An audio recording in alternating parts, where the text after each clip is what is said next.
其他消息来关心，中国即马出头真济，已经连续2天用4只海警船驶到咱的金门限制水域。海巡即马表示，中国这款侵扰的行为看起来那是常态化，因为呢平均一个月伊会来4届，逐摆会来2点钟。也最近嘛接获中国人偷渡来台湾，海委会嘛认为讲，过去2年已经累积27例啊，也这偷渡者是对中国15个省内的，无排除是有系统性的操作。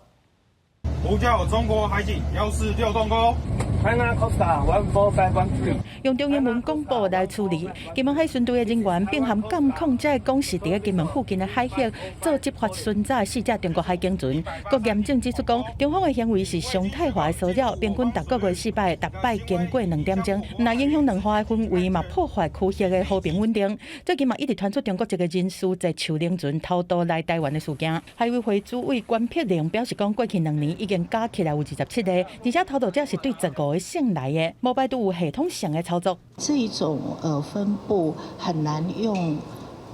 政治、经济、社会的条件，他们所有的配备都相当的模组化，所以我也曾经说过，我们不排除说是有系统性的操作，但是这一切都是我们在两岸灰色袭扰事件当中所需要做的防范措施。国防部公布27几天是侦查到31架次的中国军机、9架次的中国军舰和1只公务船持续绕台，搁一摆出现四面宽台的态势。白宫前国安会官员警告讲，中国可能在替封锁台湾做准备。This is a signal that China may be preparing action short of an invasion against Taiwan